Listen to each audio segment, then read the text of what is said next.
श्री शिवाय नमस्तुभ्यम my YouTube family. Welcome back to my channel Shweta Rajput versatile. मेरे प्यारे प्यारे यूट्यूब सब्सक्राइबर, कैसे हैं आप लोग? आई होप सब लोग बहुत अच्छे होंगे, स्वस्थ होंगे, मस्त होंगे। मैं भगवान से भी यही प्रे करूँगी। तो गाइज़, आज मैं आपको जो कथा सुनाने जा रही हूँ वो है श्रावण माह महात्म्य की कथा, जिसका आज हम पहले अध्याय की कथा सुनते हैं। तो चलिए बिना विलंब किए कथा स्टार्ट करते हैं।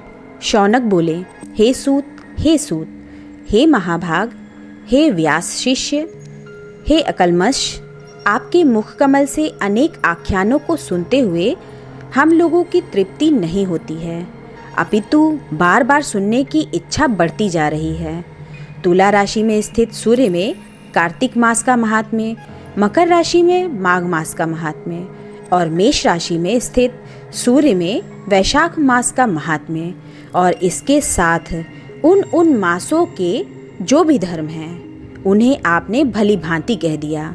यदि आपके मत में इनसे भी अधिक महिमा में कोई मास हो तथा भगवत प्रिय कोई धर्म हो तो आप उसे अवश्य कहिए, जिसे सुनकर कुछ अन्य सुनने की हमारी इच्छा न हो। वक्ता को श्रद्धालु श्रोता के समक्ष कुछ भी छिपाना नहीं चाहिए। सूत जी बोले, हे मुनियों, आप सभी लोग सुने, मैं आप लोगों के वाक्य गौरव से अत्यंत संतुष्ट हूँ।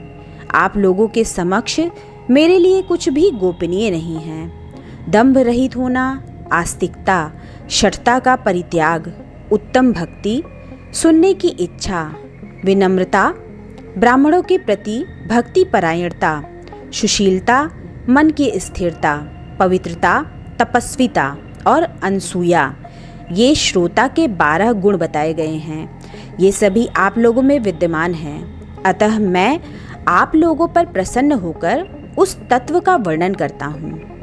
एक समय प्रभावशाली सनत कुमार ने धर्म को जानने की इच्छा से परम भक्ति से युक्त होकर विनम्रता पूर्वक ईश्वर भगवान शिव से पूछा। सनत कुमार बोले, योगियों के द्वारा आराधनीय चरण कमल वाले हे देवदेव, हे महाभाग, हमने आपसे अनेक व्रतों तथा बहुत प्रकार के धर्मों का श्रवण किया, फिर भी हम लोगों के मन में सुनने की अभिलाषा है। 12 मास में जो मास सबसे श्रेष्ठ, आपकी अत्यंत प्रीति कराने वाला, सभी कर्मों की सिद्धि देने वाला हो, और अन्य मास में किया गया कर्म यदि इस मास में किया जाए तो वो अनंत फल प्रदान करने वाला हो। हे देव, उस मास को बताने की कृपा कीजिए। साथ ही लोकानुग्रह की कामना से उस मास के सभी धर्मों का भी वर्णन कीजिए। ईश्वर बोले, हे सनत कुमार, मैं अत्यंत गोपनीय भी आपको बताऊंगा। हे सुव्रत, हे विधिनंदन, मैं आपकी श्रवणेच्छा तथा भक्ति से प्रसन्न हूँ। 12 मासों में श्रावण मास मुझे अत्यंत प्रिय है। इसका महात्म्य सुनने योग्य है, अतः इसे श्रावण कहा गया है। इस मास में श्रवण नक्षत्र युक्त पूर्णिमा होती है, इस कारण से भी इसे श्रावण कहा गया है। इसके महात्म्य के श्रवण मात्र से ये सिद्धि प्रदान करने वाला है, इसलिए भी ये श्रावण संज्ञा वाला है।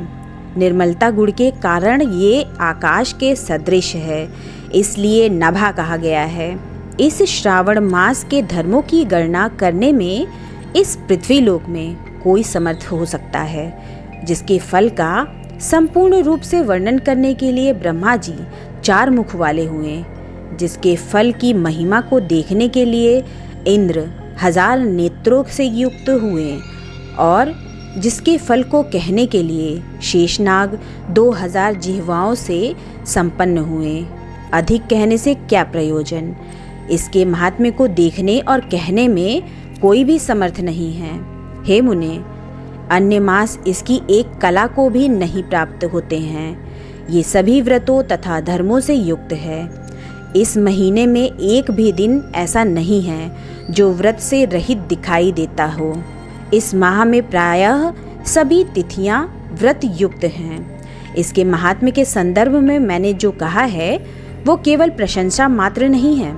आर्तों, जिज्ञासाओं, भक्तों, अर्थ की कामना करने वाले, मोक्ष की अभिलाषा रखने वाले और अपने अपने अभीष्ट की आकांक्षा रखने वाले चारों प्रकार के लोगों, ब्रह्मचर्य, गृहस्थ, वानप्रस्थ, संन्यास आश्रम वाले को इस श्रावण मास में व्रतानुष्ठान करना चाहिए। सनत कुमार बोले, हे भगवान, हे सत्तम, आपने जो कहा है कि इस मास में सभी दिन एवं तिथियां व्रत रहित नहीं हैं, तो आप उन्हें मुझे बताएं कि किस तिथि में और किस दिन में कौन सा व्रत होता है, उस व्रत का अधिकारी कौन है, उस व्रत का फल क्या है, किस किस ने उस व्रत को किया, उसके उद्यापन की विधि क्या है, प्रधान पूजन कहाँ हो और जागरण करने की क्या विधि है, उसका देवता कौन है, उस देवता की पूजा कहाँ होनी चाहिए, पूजन सामग्री क्या क्या होनी चाहिए और किस व्रत का कौन सा समय होना चाहिए। हे प्रभु, वो सब आप मुझे बताएं। ये मास आपको प्रिय क्यों है, किस कारण ये पवित्र है, इस मास में भगवान का कौन सा अवतार हुआ, ये सभी मासों से श्रेष्ठ कैसे हुआ और इस मास में कौन कौन धर्म अनुष्ठान के योग्य है। हे प्रभु, ये सब बताएं। आपके समक्ष मुझ अज्ञानी का प्रश्न करने में कितना ज्ञान हो सकता है, अतः आप संपूर्ण रूप से बताएं। हे कृपालो, मेरे पूछने के अतिरिक्त भी जो जो शेष रह गया हो उसे भी लोगों के उद्धार के लिए कृपा करके बताएं। रविवार, सोमवार, भौमवार, बुधवार, बृहस्पतिवार, शुक्रवार और शनिवार के दिन जो करना चाहिए, हे विभो, वो सब मुझे बताइए। आप सबके आदि में आविर्भूत हुए हैं, अतः आपको आदि देव कहा गया है। जैसे एक की विधि बाधा से अन्य की विधि बाधा होती है, वैसे ही अन्य देवताओं के अल्प देवत्व के कारण आपको महादेव माना गया है। तीनों देवताओं के निवास स्थान पीपल वृक्ष में सबसे ऊपर आपकी स्थिति है। कल्याण रूप होने के कारण आप शिव हैं और पाप समूह को हरने के कारण आप हर हैं। आपके आदि देव होने में आपका शुक्ल वर्ण प्रमाण है, क्योंकि प्रकृति में शुक्ल वर्ण ही प्रधान है, अन्य वर्ण विकृत है। आप कर्पूर के समान गौर वर्ण के हैं, अतः आप आदि देव हैं। गणपति के अधिष्ठान रूप 4 दल वाले मूलाधार नामक चक्र से, ब्रह्मा जी के अधिष्ठान रूप 6 दल वाले स्वाधिष्ठान नामक चक्र से और विष्णु के अधिष्ठान रूप 10 दल वाले मणिपुर नामक चक्र से भी ऊपर आपके अधिष्ठित होने के कारण आप ब्रह्मा तथा विष्णु के ऊपर स्थित हैं। ये आपकी प्रधानता को व्यक्त करता है। हे देव, एकमात्र आपकी ही पूजा से पंचायतन पूजा हो जाती है, जो कि दूसरे देवता की पूजा से किसी भी तरह संभव नहीं है। आप स्वयं शिव हैं। आपकी बाईं जांघ पर शक्ति स्वरूपा दुर्गा, दाहिनी जांघ पर गणपति, आपके नेत्र में सूर्य तथा हृदय में भक्तराज भगवान श्री हरि विराजमान हैं। अन्न के ब्रह्म रूप होने तथा रास के विष्णु रूप होने और आपके उसका भोक्ता होने के कारण है ईशान। आपके श्रेष्ठत्व में किसी संदेह हो सकता है। सबको विरक्ति की शिक्षा देने हेतु आप शमशान में तथा पर्वत पर निवास करते हैं। पुरुष सूक्त में उतामृतत्व स्येशानो इस मंत्र के द्वारा प्रतिपादन के योग्य है, ऐसा महर्षियों ने कहा है। जगत का संहार करने वाले हलाहल को गले में किसने धारण किया? महाप्रलय की कालाग्नि को अपने मस्तक पर धारण करने में कौन समर्थ था? संसार रूप अंधकूप में पतन के हेतु कामदेव को किसने भस्म किया? आप ऐसे हैं कि आपकी महिमा का वर्णन करने में कौन समर्थ है? एक तुच्छ प्राणी में करोड़ों जन्मों में भी आपके प्रभाव का वर्णन नहीं कर सकता। अतः आप मेरे ऊपर कृपा करके मेरे प्रश्नों को बताएं। तो भक्तों, यहाँ पहला अध्याय संपूर्ण हुआ। तो चलिए भक्तों, अब हम श्रावण मास महात्म्य के अध्याय नंबर 2 की कथा सुनते हैं। ईश्वर बोले, हे महाभाग, आपने उचित बात कही है। हे ब्रह्मपुत्र, आप विनम्र, गुणी, श्रद्धालु तथा भक्ति संपन्न श्रोता हैं। हे अनघ, आपने श्रावण मास के विषय में विनम्रता पूर्वक जो पूछा है उसे तथा जो नहीं भी पूछा है वो सब अत्यंत हर्ष तथा प्रेम के साथ मैं आपको बताऊंगा। द्वेष न करने वाला सबका प्रिय होता है और आप उसी प्रकार के विनम्र हैं, क्योंकि मैंने आपके अभिमानी पिता ब्रह्मा का 5वां मस्तक काट दिया था, तो भी आप उस द्वेष भाव का त्याग कर मेरी शरण को प्राप्त हुए हैं। अतः हे तात, मैं आपको सब कुछ बतलाऊंगा, आप एकाग्रचित होकर सुनिए। हे योगिन, मनुष्य को चाहिए कि श्रावण मास में नियम पूर्वक नक्त व्रत करे और पूरे महीने भर प्रतिदिन रुद्राभिषेक करे। अपनी प्रत्येक प्रिय वस्तु का इस मास में त्याग कर देना चाहिए।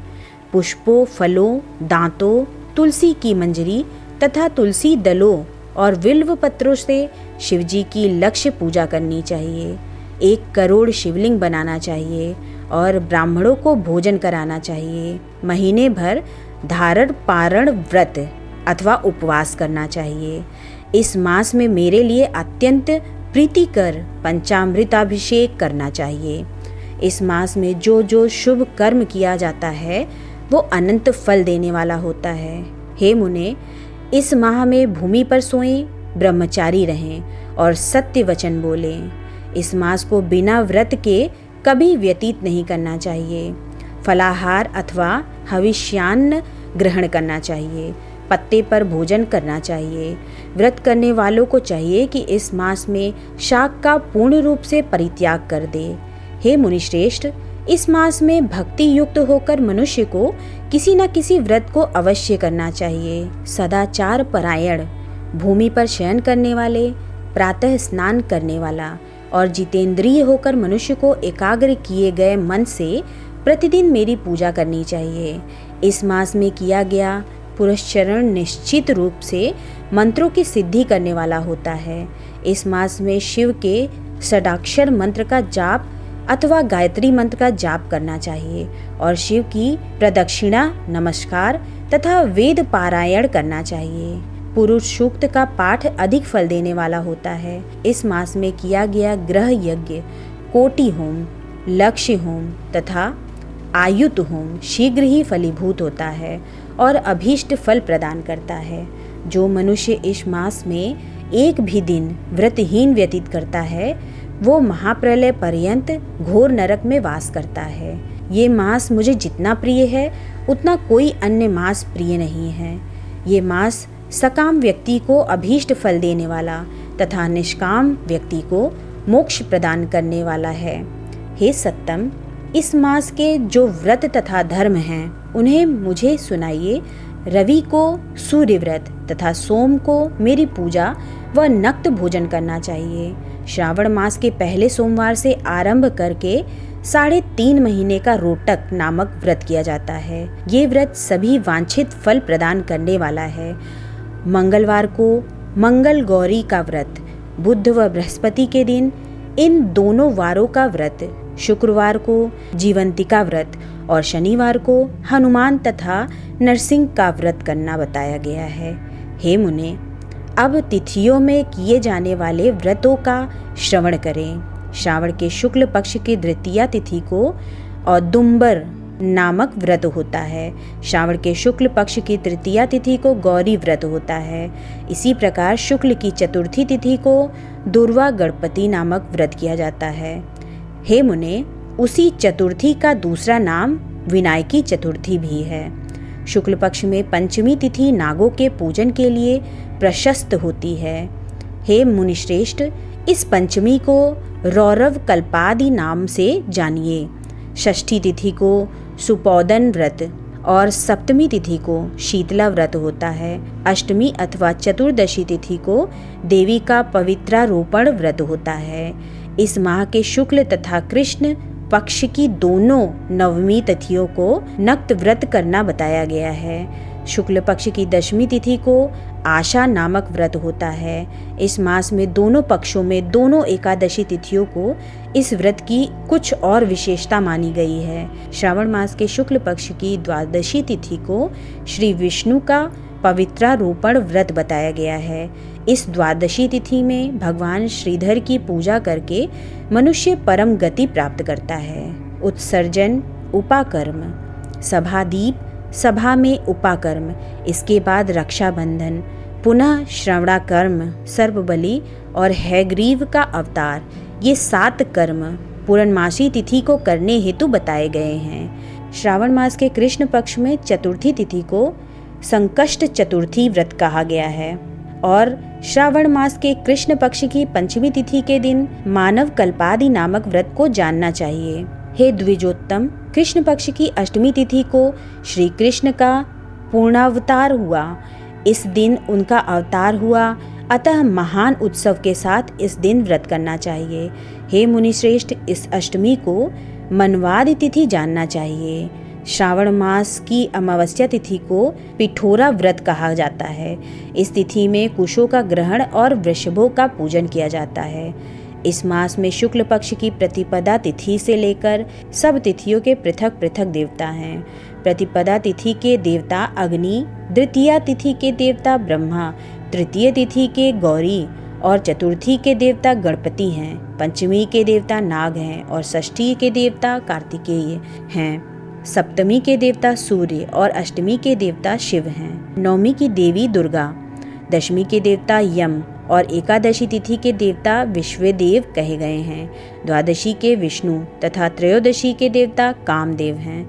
चतुर्दशी के देवता शिव, पूर्णिमा के देवता चंद्रमा और अमावस्या के देवता पितर हैं। ये सब तिथियों के देवता कहे गए हैं। जिस देवता की जो तिथि हो उस देवता की उसी तिथि में पूजा करनी चाहिए।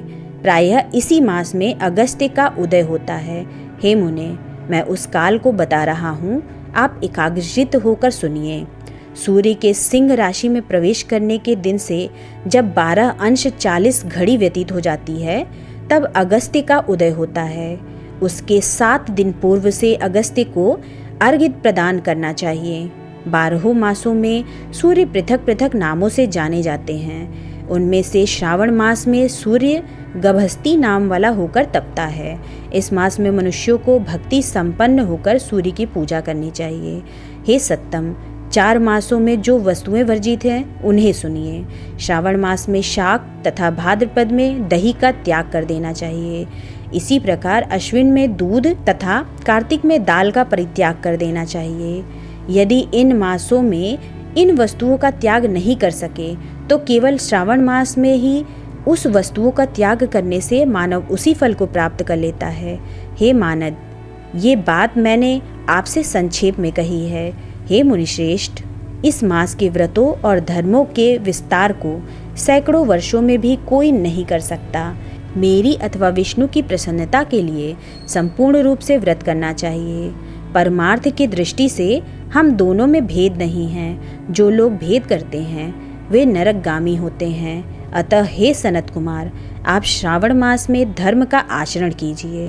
तो गाइज, ये थी दूसरे अध्याय की कथा, यहीं पे संपूर्ण होती है। तो आइए चलिए अब हम तीसरे अध्याय की कथा सुनते हैं, अर्थात श्रावण मास महात्म्य के अध्याय नंबर 3 की कथा सुनते हैं। सनत कुमार बोले, हे भगवान, आपने श्रावण मासों का संक्षिप्त वर्णन किया है। हे स्वामिन, इससे हमारी तृप्ति नहीं हो रही है, अतः आप कृपा करके विस्तार से वर्णन करें, जिसे सुनकर हे सुरेश्वर मैं कृतकृत्य हो जाऊंगा। ईश्वर बोले, हे योगीश, जो बुद्धिमान नक्त व्रत के द्वारा श्रावण मास को व्यतीत करता है वो 12 महीनों में नक्त व्रत करने के फल का भागी होता है। नक्त व्रत में दिन की समाप्ति के पूर्व सन्यासियों के लिए एवं रात्रि में गृहस्थों के लिए भोजन का विधान है। उसमें सूर्यास्त के 3 घड़ियों को छोड़कर नक्त भोजन का समय होता है। सूर्य के अस्त होने के पश्चात 3 घड़ी संध्या काल होता है। संध्या बेला में आहार, मैथुन, निद्रा और चौथा स्वाध्याय, इन चारों कर्मों का त्याग कर देना चाहिए। गृहस्थ और यति के भेद से उनकी व्यवस्था के विषय में मुझसे सुनिए। सूर्य के मंद पड़ जाने पर जब अपनी छाया अपने शरीर से दोगुनी हो जाए उस समय के भोजन को यति के लिए नक्त भोजन कहा गया है। रात्रि भोजन उनके लिए नक्त भोजन नहीं होता है। तारों के दृष्टिगत होने पर विद्वानों ने गृहस्थ के लिए नक्त कहा है। यति के लिए दिन के 8वें भाग के शेष रहने पर भोजन का विधान है। उसके लिए रात्रि में भोजन का निषेध किया गया है। गृहस्थ को चाहिए कि वो विधि पूर्वक रात्रि में नक्त भोजन करे, और यति विधवा तथा विदुर व्यक्ति सूर्य के रहते नक्त व्रत करें। विदुर व्यक्ति यदि पुत्रवान हो तब उसे भी रात्रि में ही नक्त व्रत करना चाहिए। अनाश्रमी हो अथवा आश्रमी हो, अथवा पत्नी रहित हो अथवा पुत्रवान हो, उन्हें रात्रि में नक्त व्रत करना चाहिए। इस प्रकार बुद्धिमान मनुष्य को अपने अधिकार के अनुसार नक्त व्रत करना चाहिए। इस मास में नक्त व्रत करने वाला व्यक्ति परम गति प्राप्त करता है। मैं प्रातःकाल स्नान करूँगा, ब्रह्मचर्य व्रत का पालन करूँगा, नक्त भोजन करूँगा, पृथ्वी पर सोऊंगा और प्राणियों पर दया करूँगा। हे देव, इस व्रत को प्रारंभ करने पर यदि मैं मर जाऊँ तो हे जगतपते, आपकी कृपा से मेरा व्रत पूर्ण हो। ऐसा संकल्प करके बुद्धिमान व्यक्ति को श्रावण मास में प्रतिदिन नक्त व्रत करना चाहिए। इस प्रकार नक्त व्रत करने वाला मुझे अत्यंत प्रिय होता है। ब्राह्मण के द्वारा अथवा स्वयं ही अतिरुद्र, महारुद्र अथवा रुद्र मंत्र से महीने भर प्रतिदिन अभिषेक करना चाहिए। हे वत्स, मैं उस व्यक्ति पर प्रसन्न हो जाता हूँ क्योंकि मैं जलधारा से अत्यंत प्रीति रखने वाला हूँ। अथवा रुद्र मंत्र के द्वारा मेरे लिए अत्यंत प्रीतिकर होम प्रतिदिन करना चाहिए। अपने लिए जो भी भोज्य पदार्थ अथवा सुखोपभोग की वस्तु अति प्रिय हो, संकल्प करके उन्हें श्रेष्ठ ब्राह्मण को प्रदान करके स्वयं महीने भर उन पदार्थों का त्याग करना चाहिए। हे मुने, अब इसके बाद उत्तम लक्ष्य पूजा विधि को सुनिए। लक्ष्मी चाहने वाले अथवा शांति की इच्छा वाले मनुष्य को लक्ष्य बिल्व पत्रों या लक्ष्य दुर्वा दलों से शिव की पूजा करनी चाहिए।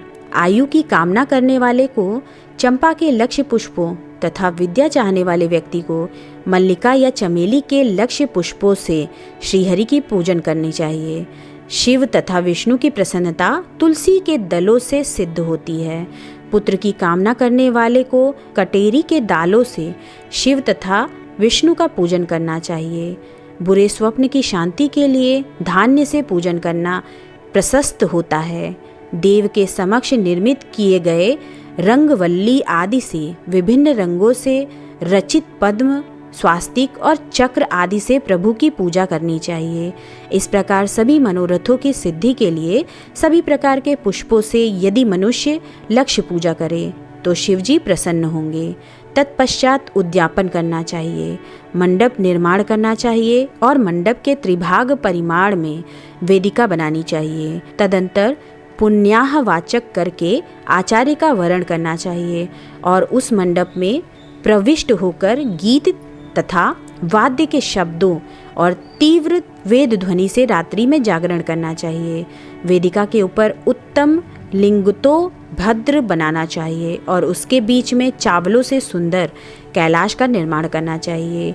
उसके ऊपर तांबे का अत्यंत चमकीला तथा पंच पल्लव युक्त कलश स्थापित करना चाहिए और उसे रेशमी वस्त्र से वेष्टित कर देना चाहिए।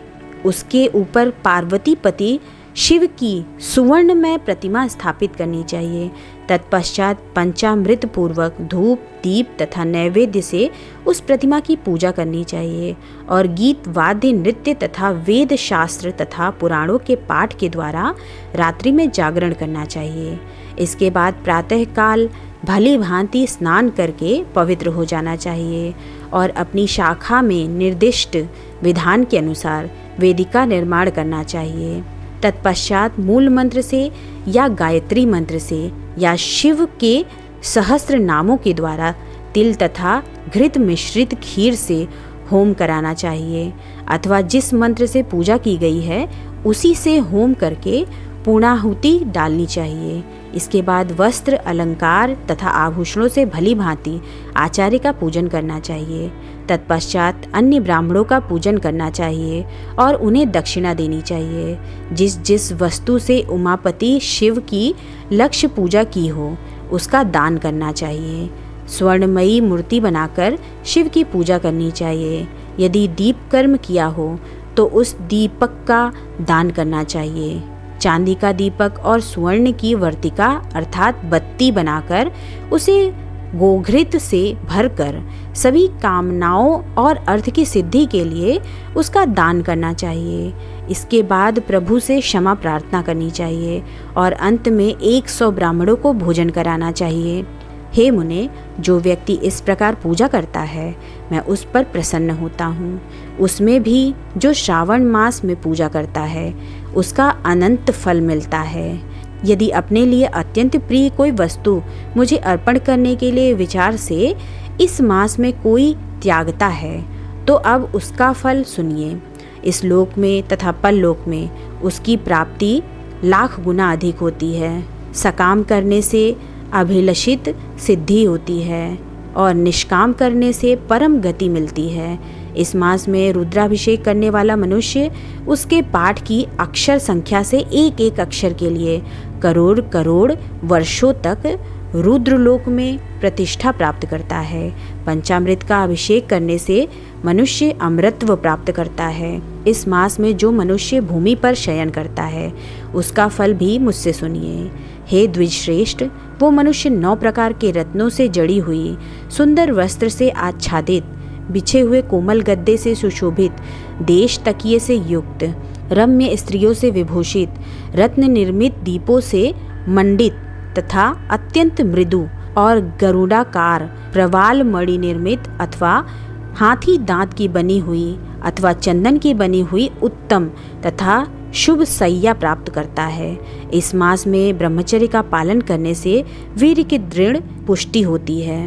ओज, बल, शरीर की दृढ़ता और जो भी धर्म के विषय में उपकारक होते हैं वो सब उसे प्राप्त हो जाता है। निष्काम ब्रह्मचर्य व्रती को साक्षात ब्रह्म प्राप्ति होती है और सकाम को स्वर्ग तथा सुंदर देवांगनाओं की प्राप्ति होती है। इस मास में दिन रात अथवा केवल दिन में अथवा भोजन के समय मौन व्रत धारण करने वाला भी महान वक्ता हो जाता है। व्रत के अंत में घंटा और पुस्तक का दान करना चाहिए। मौन व्रत के महात्म्य से मनुष्य सभी शास्त्रों में कुशल तथा वेद वेदांग में पारंगत हो जाता है तथा बुद्धि में बृहस्पति के समान हो जाता है। मौन धारण करने वाले का किसी से कलह नहीं होता, अतः मौन व्रत अत्यंत उत्कृष्ट है। तो ये थी तीसरी कथा, यही समाप्त होती है। तो आइए भक्तों, अब हम चलिए सुनते हैं श्रावण मास महात्म्य के अध्याय नंबर 4 की कथा। ईश्वर बोले, हे सनत कुमार, अब मैं धारण पारण व्रत का वर्णन करूंगा। प्रतिपदा के दिन से आरंभ करके सर्वप्रथम पुण्याहवाचन कराना चाहिए। इसके बाद मेरी प्रसन्नता के लिए धारण पारण व्रत का संकल्प करना चाहिए। एक दिन धारण व्रत करें और दूसरे दिन पारण व्रत करें। धारण में उपवास तथा पारण में भोजन होता है। श्रावण मास के समाप्त होने पर सबसे पहले पुण्याहवाचन कराना चाहिए। इसके बाद हे मानद, आचार्य तथा अन्य ब्राह्मणों का वरण करना चाहिए। तत्पश्चात पार्वती तथा शिव की स्वर्ण निर्मित प्रतिमा को जल से भरे हुए कुंभ पर स्थापित कर रात में भक्ति पूर्वक पूजन करना चाहिए तथा पुराण श्रवण आदि के साथ रात भर जागरण करना चाहिए। प्रातःकाल अग्नि स्थापना करके विधि पूर्वक होम करना चाहिए। त्रयंबक इस मंत्र से तिल मिश्रित भात की आहुति डालनी चाहिए। उसी प्रकार शिव गायत्री मंत्र से घृत मिश्रित भात की आहुति डालें और पुनः षडाक्षर मंत्र से खीर की आहुति प्रदान करें। तदंतर पूर्ण आहुति देकर होम शेष का समापन करना चाहिए। इसके बाद में ब्राह्मणों को भोजन कराना चाहिए तथा साथ ही आचार्य की पूजा करनी चाहिए। हे महाभाग, इस प्रकार से उद्यापन संपन्न करके मनुष्य ब्रह्म हत्या आदि पातकों से मुक्त हो जाता है। इसमें कोई संदेह नहीं है। अतएव इस महाव्रत को अवश्य करना चाहिए। हे मुने, अब श्रावण में मास उपवास की विधि को आदर पूर्वक सुनिए। प्रतिपदा के दिन प्रातःकाल इस व्रत का संकल्प करें। स्त्री हो या पुरुष, मन तथा इंद्रियों को नियंत्रित करके इस व्रत को करें।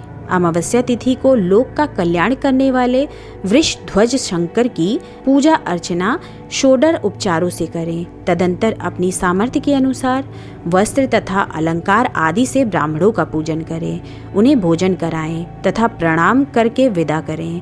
इस प्रकार से किया गया मास उपवास व्रत मेरी प्रसन्नता कराने वाला होता है। हे सनत कुमार, मनुष्यों को सभी सिद्धियां प्रदान करने वाले लक्ष्य संख्या परिमित रुद्रवर्ती व्रत के विधान को सावधान होकर सुनिए। अत्यंत आदरपूर्वक कपास के 11 तंतुओं से बत्तियां बनानी चाहिए। ये रुद्रवर्ती नाम वाली बत्तियां मुझे प्रसन्न करने वाली हैं। मैं श्रावण मास में भक्ति पूर्वक दीवान के देव गौरीपति महादेव का इन एक लक्ष्य संख्या वाली बत्तियों से निराजन करूंगा। इस प्रकार श्रावण मास के प्रथम दिन विधि पूर्वक संकल्प करके महीने भर प्रतिदिन शिवजी का पूजन कर 1000 बत्तियों से निराजन करें और अंतिम दिन 71,000 बत्तियों से निराजन करें, अथवा प्रतिदिन 3000 बत्तियां आदर पूर्वक अर्पण करें और अंतिम दिन 13,000 बत्तियां समर्पित करें, अथवा एक ही दिन सभी 1,00,000 बत्तियों को मेरे समक्ष जलाएं। प्रचुर मात्रा में घृत में भिगोई जो स्निग्ध बत्तियां होती हैं वे मुझे प्रिय हैं। तत्पश्चात मुझ विश्वेश्वर का पूजन करके कथा श्रवण करें। सनत कुमार बोले, हे देवदेव, हे जगन्नाथ, हे जगदानंद दाता, कृपा करके आप मुझे इस व्रत का प्रबल बताएं। हे प्रभु, इस व्रत को सर्वप्रथम किसने किया तथा इसके उद्यापन में क्या विधि होती है? ईश्वर बोले, हे ब्रह्मपुत्र, व्रतों में उत्तम इस रुद्रवर्ती व्रत के विषय में सावधान होकर सुनिए। ये व्रत महापुण्यप्रद, सभी उपद्रवों का नाश करने वाला, प्रीति तथा सौभाग्य देने वाला, पुत्र पौत्र समृद्धि प्रदान करने वाला, व्रत करने वाले के प्रति शंकर जी की प्रीति उत्पन्न करने वाला तथा परम पद शिवलोक को देने वाला है। तीनों लोकों में इस रुद्रवर्ती के समान कोई उत्तम व्रत नहीं है। इस संबंध में लोग ये प्राचीन दृष्टांत देते हैं। क्षिप्रा नदी के रम्य तट पर उज्जैनी नामक सुंदर नगरी थी। उस नगरी में सुगंधा नामक एक परम सुंदरी वीरांगना थी। उसने अपने साथ संसर्ग के लिए अत्यंत दुस्सह निःशुल्क निश्चित किया था। 100 सुवर्ण मुद्रा देकर संसर्ग करने की शर्त रखी थी। उस सुगंधा ने युवकों तथा ब्राह्मणों को भ्रष्ट कर दिया था। उसने राजाओं तथा राजकुमारों को नग्न करके उनके आभूषण आदि लेकर उनका बहुत तिरस्कार किया था। इस प्रकार उस सुगंधा ने बहुत लोगों को लूटा था। उसके शरीर की सुगंध से कोस भर का स्थान सुगंधित रहता था। वो पृथ्वी तल पर रूप, लावण्य और कांति की मानो निवास स्थली थी। वो 6 रोगों और 36 रोगिणियों के गायन में तथा उनके अन्य बहुत से भेदों की भी गान क्रिया में अत्यंत कुशल थी। वो नृत्य में रंभा आदि देवांगनाओं को भी तिरस्कृत कर देती थी और अपने एक एक पग पर अपनी गति से हाथियों तथा हंसों का उपहास करती थी। किसी दिन वो सुगंधा कटाक्षों तथा भौह चालान के द्वारा काम बाणों को छोड़ती हुई क्रीड़ा करने के विचार से क्षिप्रा नदी के तट पर गई। उसने ऋषियों के द्वारा सेवित मनोरम नदी को देखा। वहाँ कई विप्र ध्यान में लगे हुए थे तथा कई जप में लीन थे, कई शिवार्चन में रत थे तथा कई विष्णु के पूजन में तल्लीन थे। हे महामुने, उसने उन ऋषियों के बीच विराजमान मुनि वशिष्ठ को देखा। उनके दर्शन के प्रभाव से उसकी बुद्धि धर्म में प्रवृत्त हो गई। जीवन तथा विशेष रूप से विषयों से उसकी विरक्ति हो गई। वो अपना सिर झुकाकर बार बार मुनि को प्रणाम करके अपने पाँवों की निवृत्ति के लिए मुनिश्रेष्ठ वशिष्ठ जी से कहने लगी। सुगंधा बोली, हे अनाथनाथ, हे विप्रेंद्र, हे सर्व विद्या विशारद, हे योगीश, मैंने बहुत से पाप किए हैं। अतः हे प्रभु, उन समस्त पापों के नाश के लिए मुझे उपाय बताइए। ईश्वर बोले, हे सनत कुमार, उस सुगंधा के इस प्रकार कहने पर वे दीन वत्सल मुनि वशिष्ठ अपनी ज्ञान दृष्टि से उसके कर्मों को जानकर आदर पूर्वक कहने लगे। वशिष्ठ बोले, तुम सावधान होकर सुनो। जिस पुण्य से तुम्हारे पाप का पूर्ण रूप से नाश हो जाएगा, वो सब मैं तुमसे अब कह रहा हूँ। हे भद्रे, तीनों लोकों में विख्यात वाराणसी में जाओ। वहाँ जाकर तीनों लोकों में दुर्लभ महान पुण्य देने वाले तथा शिव के लिए अत्यंत प्रीतिकर रुद्रवर्ती नामक व्रत को उस क्षेत्र में करो। हे भद्रे, उस व्रत को करके तुम परम गति प्राप्त करोगी। ईश्वर बोले, तब उसने अपना धन लेकर सेवक तथा मित्र सहित काशी में जाकर वशिष्ठ के द्वारा बताए गए विधान के अनुसार व्रत किया। इस प्रकार उस व्रत के प्रभाव से वो सशरीर उस शिवलिंग में विलीन हो गई। हे सनत कुमार, इस प्रकार जो स्त्री इस परम दुर्लभ व्रत को करती है, वो जिस जिस अभीष्ट पदार्थ की इच्छा करती है उसे निसंदेह प्राप्त करती है। हे सुवर्ण, अब आप मणिक्यवर्तियों का महात्म्य सुनिए। हे विप्रेंद्र, उन मणिक्यवर्तियों के व्रत से स्त्री मेरे अर्ध आसन की अधिकारिणी हो जाती है और महाप्रलय पर्यंत वो मेरे लिए प्रिय रहती है। अब मैं इस व्रत की संपूर्णता के लिए उद्यापन का विधान बताऊंगा। चांदी की बनी हुई नंदीश्वर की मूर्ति पर आसीन सुवर्ण में भगवान शिव की पार्वती सहित प्रतिमा को कलश पर स्थापित करना चाहिए और विधि के साथ पूजन करके रात्रि में जागरण करना चाहिए। इसके बाद प्रातःकाल नदी में निर्मल जल में विधि पूर्वक स्नान करके 11 ब्राह्मणों सहित आचार्य का वरण करना चाहिए। तत्पश्चात रुद्र सूक्त से अथवा गायत्री से अथवा मूल मंत्र से घृत, खीर तथा बिल्व पत्रों का होम करना चाहिए। इसके बाद पूर्णाहुति होम करके आचार्य आदि की विधिवत पूजा करनी चाहिए तथा सपत्नी 11 उत्तम विप्रों को भोजन कराना चाहिए। हे सनत कुमार, जो स्त्री इस प्रकार से व्रत करती है वो समस्त पापों से मुक्त हो जाती है। तत्पश्चात विधान पूर्वक कथा सुनकर स्थापित की गई समस्त सामग्री ब्राह्मण को दे देनी चाहिए। इससे निश्चित रूप से 1000 अश्वमेघ यज्ञों का फल प्राप्त होता है। तो भक्तों, यहीं पर चौथे अध्याय की कथा समाप्त होती है। तो चलिए भक्तों, अब हम सुनते हैं श्रावण मास महात्म्य के अध्याय नंबर 5 की कथा। ईश्वर बोले, हे सनत कुमार, करोड़ पार्थिव लिंगों के महात्म्य तथा पुण्य का वर्णन नहीं किया जा सकता। जब मात्र एक लिंग का महात्म्य नहीं कहा जा सकता तो फिर करोड़ों लिंगों के विषय में कहना ही क्या। मनुष्य को चाहिए कि करोड़ लिंग निर्माण असमर्थता में 1 लाख लिंग बनाए या 1000 लिंग या 100 लिंग ही बनाए। यहाँ तक कि 1 लिंग बनाने से भी मेरी सन्निधि मिल जाती है। सदाक्षर मंत्र से 16 उपचारों के द्वारा भक्तिपूर्ण मन से भगवान शिव की पूजा करनी चाहिए। ग्रह यज्ञ के साथ उद्यापन करना चाहिए। उसके बाद होम कराना चाहिए और ब्राह्मणों को भोजन कराना चाहिए। हे सनत कुमार, इस अधिष्ठान को करने वाले की अकाल मृत्यु नहीं होगी। ये व्रत बांझपन को दूर करने वाला है, सभी वित्तियों का नाश करने वाला तथा सभी संपत्तियों की वृद्धि करने वाला है। मृत्यु के पश्चात वो मनुष्य कल्प पर्यंत मेरे समीप कैलाश वास करता है।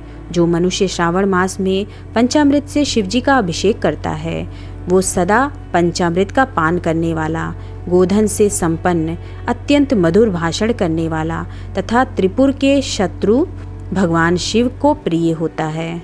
जो इस मास में अनुदान व्रत करने वाला तथा हविष्यान्न ग्रहण करने वाला होता है वो व्रीहि आदि सभी प्रकार के धान्यों का अक्षय निधि स्वरूप हो जाता है।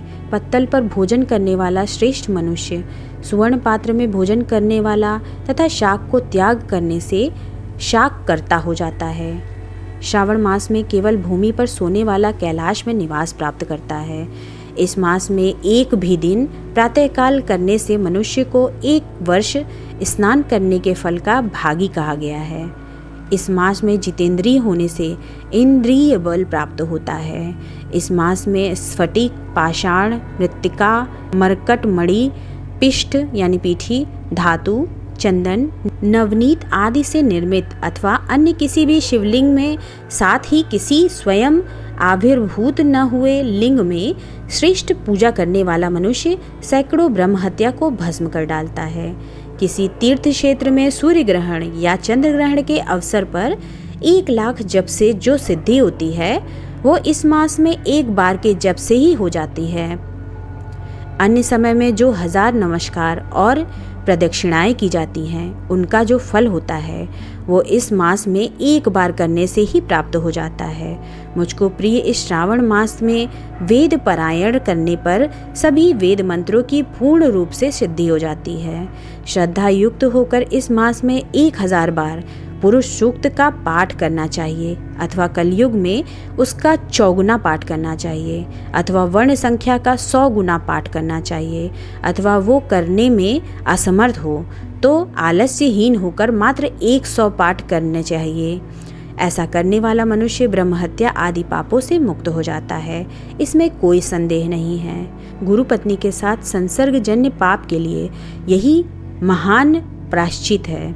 इसके समान पुण्यप्रद, पवित्र तथा पापनाशक कुछ भी नहीं है। पुरुष सूक्त के जप के बिना इस मास में एक भी दिन व्यतीत करना नहीं चाहिए। जो व्यक्ति इस फल को अर्थवाद कहता है वो नरकगामी होता है। इस महीने में समिधा, चारू, तिल और घृत से ग्रह यज्ञ होम कराना चाहिए।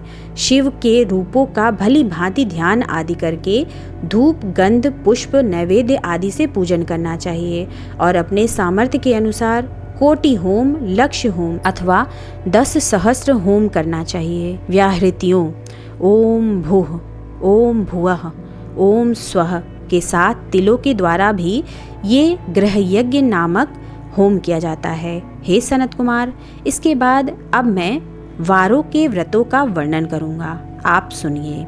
हे अनग, उनमें सर्वप्रथम मैं आपको रविवार का व्रत बताऊंगा। इस संबंध में लोग एक प्राचीन इतिहास को कहते हैं। प्रतिष्ठानपुर में सुकर्मा नामक एक द्विज था। वो दरिद्र, कृपण तथा भिक्षावृत्ति में लगा रहता था। एक दिन वो धान्य मांगने के लिए घूमते घूमते नगर में गया। उसने किसी एक गृहस्थ के घर में मिलकर रविवार का उत्तम व्रत करती हुई स्त्रियों को देखा। तब उसे देखकर वे स्त्रियां परस्पर कहने लगी कि इस पूजा विधि को शीघ्रता पूर्वक छिपा लो। इस पर वो विप्र उन स्त्रियों से बोला, हे श्रेष्ठ स्त्रियों, आप लोग इस व्रत को क्यों छिपा रही हैं? समान चित्त वाले सज्जनों के लिए परमार्थ ही स्वार्थ है। मैं दरिद्र तथा दुखी हूँ। इस श्रेष्ठ व्रत को सुनकर मैं भी इसे करूँगा। अतः आप लोग इस व्रत का विधान व फल अवश्य बताएं। स्त्रियां बोली, हे द्विज, इस व्रत के करने में आप उन्माद तथा प्रमाद करेंगे, अथवा भूल जाएंगे, अथवा इसके प्रति अभक्ति या अनास्था रखने लगेंगे। अतः आपको ये व्रत कैसे बताऊं? उनकी ये बात सुनकर उनमें जो एक प्रौढ़ा स्त्री थी वो उस ब्राह्मण से व्रत तथा व्रत के विधि बताने लगी। हे ब्राह्मण, श्रावण मास के शुक्ल पक्ष के प्रथम रविवार को मौन होकर उठ करके शीतल जल से स्नान करें। उसके बाद अपना नित्य कर्म संपन्न करके पान के एक शुभ दल पर रक्त चंदन से सूर्य के समान पूर्ण गोलाकार 12 परिधियों वाला सुंदर मंडल बनाएं। उस मंडल में रक्त चंदन से संज्ञा सहित सूर्य का पूजन करें। उसके बाद घुटनों के बल भूमि पर झुककर 12 मंडलों पर अलग अलग रक्त चंदन तथा जपा कुसुम से मिश्रित अर्घ्य श्रद्धा भक्ति पूर्वक सूर्य को विधिवत प्रदान करें और लाल अक्षत, जपा कुसुम तथा अन्य उपचारों से पूजन करें। उसके बाद मिश्री से युक्त नारिकेल के बीज का नैवेद्य अर्पित करके आदित्य मंत्रों से सूर्य की स्तुति करें और श्रेष्ठ 12 मंत्रों से 12 नमस्कार तथा प्रदक्षिणाएं करें। उसके बाद 6 तंतुओं से बनाए गए सूत्र में 6 ग्रंथियां बनाकर देवेश सूर्य को अर्पण करके उसे अपने गले में बांधें और पुनः 12 फलों से युक्त बायन ब्राह्मण को प्रदान करें। इस व्रत की विधि को किसी के सामने नहीं सुनाना चाहिए। हे विप्र, इस विधि से व्रत के किए जाने पर धनहीन व्यक्ति धन प्राप्त करता है, पुत्रहीन पुत्र प्राप्त करता है, कोढ़ी कोढ़ से मुक्त हो जाता है, बंधन में पड़ा व्यक्ति बंधन से छूट जाता है, रोगी व्यक्ति रोग से मुक्त हो जाता है। हे विपेंद्र, अधिक कहने से क्या प्रयोजन? साधक जिस जिस अभीष्ट की कामना करता है वो इस व्रत के प्रभाव से उसे मिल जाता है। इस प्रकार श्रावण के 4 रविवारों और कभी कभी 5 रविवारों में इस व्रत को करना चाहिए। इसके बाद व्रत की संपूर्णता के लिए उद्यापन करना चाहिए। हे विपेंद्र, आप भी इसी प्रकार करें, इससे आपकी सभी कामनाओं की सिद्धि हो जाएगी। उसके बाद उन पतिव्रताओं को नमस्कार करके वो ब्राह्मण अपने घर आ गया। उसने जैसा सुना था उसी विधि से उस संपूर्ण व्रत को किया और अपनी दोनों पुत्रियों को भी वो विधि सुनाई। उस व्रत के सुनाने मात्र से शिवजी के दर्शन से तथा उनके पूजन के प्रभाव से वे कन्याएं देवांगनाओं के सदृश हो गईं। उसी समय से उस ब्राह्मण के घर में लक्ष्मी ने प्रवेश किया और वो अनेक उपायों तथा निमित्तों से धनवान हो गया। किसी दिन उस नगर के राजा ने ब्राह्मण के घर से होकर राजमार्ग से जाते समय खिड़की में कड़ी उन दोनों सुंदर तथा अनुपमेय कन्याओं को देख लिया। तीनों लोकों में कमल, चंद्रमा आदि जो भी सुंदर वस्तुएं हैं, उन्हें वे दोनों कन्याएं अपने शरीर के अवयवों से तिरस्कृत कर रही हैं। उन्हें देखकर राजा मोहित हो गए और क्षण भर के लिए वहीं खड़े हो गए। ब्राह्मण को शीघ्र बुलाकर उन्होंने दोनों कन्याओं को मांग लिया। तब उस ब्राह्मण ने भी हर्षित होकर दोनों कन्याएं राजा को प्रदान कर दी। उस राजा को पति रूप में प्राप्त करके वे कन्याएं भी प्रसन्न हो गईं। वे स्वयं इस व्रत को करने लगीं और पुत्र पौत्र आदि से संपन्न हो गईं। हे मुने, महान ऐश्वर्य देने वाले इस व्रत को मैंने आपसे कह दिया। हे विधिनंदन, जिस व्रत के श्रवण मात्र से मनुष्य सभी मनोरथों को प्राप्त कर लेता है, उसके अनुष्ठान करने के फल का वर्णन कैसे किया जाए। तो भक्तों, यहीं पे 5वां अध्याय समाप्त होता है। अब अगला अध्याय दूसरे वीडियो में। तब तक के लिए हम ये वीडियो समाप्त करते हैं। मेरी वीडियो अगर आपको पसंद आए तो मेरे चैनल को सब्सक्राइब कर ले और बेल आइकन प्रेस करना बिल्कुल ना भूलें, जिससे मेरे आगे आने वाले लेटेस्ट वीडियो की नोटिफिकेशन आपको तत्काल मिल सके। मेरे वीडियो को लाइक एंड कमेंट्स भी करें। मेरी वीडियो को अपने फेसबुक, व्हाट्सएप, इंस्टाग्राम पे अपने माता पिता, अपने परिवारजनों को, अपने दोस्तों यारों को, अपने अड़ोसियों पड़ोसियों को, जिसको जिसको जानते हैं सबको शेयर करें। शेयर करना बिल्कुल ना भूलें। तो चलिए मिलते हैं नेक्स्ट वीडियो में। तब तक के लिए हर हर महादेव।